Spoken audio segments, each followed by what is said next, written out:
This is a presentation on environmental influences on offender trends and patterns, done by LEwell from Purdue Global University. On the next couple of slides, you'll see explanations and examples of the way environmental influences have an impact on offenders' trends and patterns.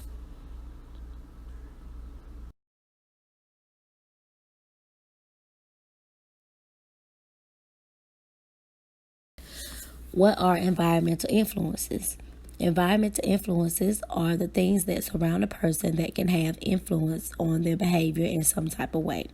This can include things like where a person lives, status in society, family, people, who they are associated themselves with, and level of education, career opportunities, and even incarceration.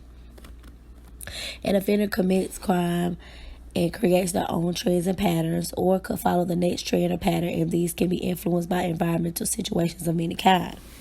The assumption beneath many of the criminological studies into environmental criminal origins has been and continues to be that if the right combination of shared characteristics can be decoded, the criminal behavior can be predicted and criminal potential can be inferred and manipulated.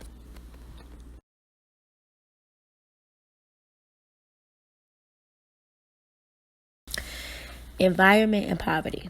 A criminal can reside anywhere and participate in crime, but where the offender resides can have a major effect on trends and patterns. Some people that live in crime-ridden neighborhoods are great examples. These offenders are exposed to drugs, murders, assaults, and other illegal activities in the same area they lay their head, and it can influence them to follow certain trends and patterns of criminal activities because it can become what they are used to in a way of life. According to McGarrett, the empirical evidence shows that too many young men and women from broken families tend to have a much weaker sense of connection with their neighborhood and are prone to exploit its members to satisfy their unmet needs or desires. This contributes to a loss of sense of community and to disintegration of neighborhoods into social chaos and violent crime. If policymakers are to deal with the root causes of the crime, then they must deal with the rapid rise of illegitimacy. Continuing environment and poverty. Poverty is a big effect because when an offender lives in a poor environment, then their behavior can sometimes lead into criminality, influencing them to do things illegally to make money, like steal, rob, or sell drugs. An offender's trends and patterns are influenced by the environment they live in and the level of class in society they hold. A lot of people don't get away from their comfort zone, and what surrounds them becomes a way of life. It has been suggested that this often occurs for reasons that are not within control of the disadvantaged offenders. The potentially unfair manner in which the criminal justice system operates against offenders from deprived backgrounds and the overrepresentation in the criminal justice system has proven to be a complex problem devoid of a clear solution.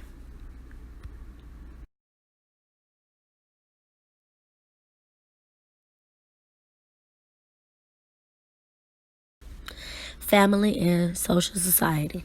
When it comes to family, this could be what type of household you were brought up in, the way your parents or family treated you as a child, and even things you experienced as a child, for example, like child abuse, witnessing domestic violence, sexual assaults, rape, drugs, and even neglect. This can make a mental effect on an offender to where they will start following those same trends and patterns as if they were taught to indulge in or become a victim of the same situations. Social society, as far as like friends or associates who participate in certain crimes, can sometimes influence an offender to do the same just by association. They become victims to actually commit the crime. This also can have an effect on trends and patterns of a potential offender when hanging around the wrong crowd, picking up bad habits, and even peer pressure.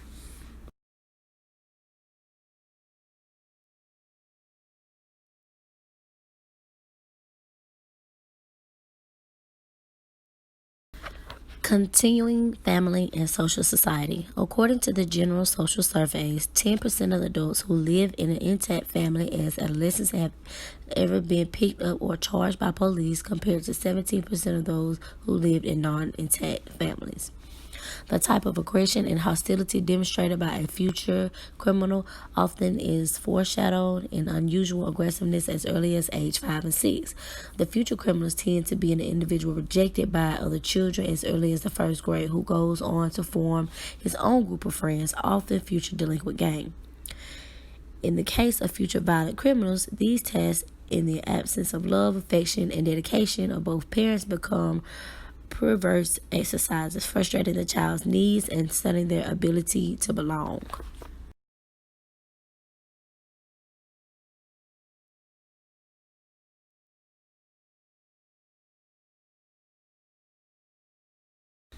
Education and career.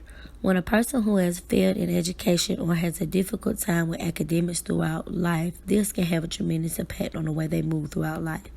This can affect an offender's trends and patterns by the way they commit crimes and why they commit crimes, due to not being able to get ahead in life and not being exposed to better or more positive opportunities. Have little to no education can create a mental and emotional barrier between a person and society that can lead them into criminality, committing crimes that are more as an effect of a rebellious or antisocial ways. According to Farrington, offenders who at one point in life disliked school and teachers, who did not get involved in school activities, and who were not committed to educational pursuits are more likely than others to engage in delinquent behavior.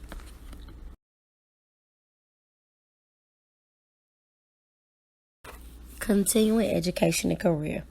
When a person lacks the ability to perform or the experience to maintain a steady or decent paying job or career, this can affect them by making it more of an open opportunity to commit crimes that they can gain materialistically or financially from. For example, selling drugs or robbing to make ends meet.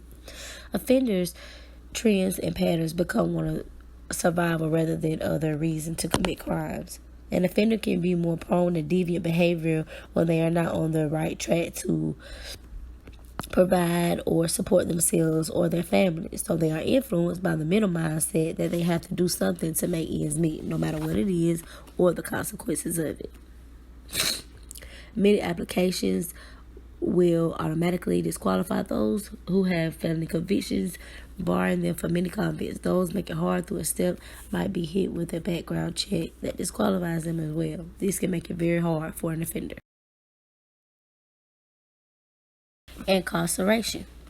Being exposed already to jails, prisons, or any type of incarceration can influence an offender's trends and patterns, because you have some criminals who make it a lifestyle and don't mind going to jail because they are so used to it, although that sounds crazy. The community inside a whole new world with different rules and regulations that can rub off on offenders, and they can take that mentality outside back into normal population, back into the regular society, like being affiliated with gangs or even sexuality that changes them because new trends and patterns do occur. Cause. Many argue that most prisoners will actually learn new and better ways to commit crimes while they are locked up with their fellow convicts. They can also make connections and become more deeply involved in the criminal world. So this can have a very negative effect, just being exposed to the inside of prison or jail walls.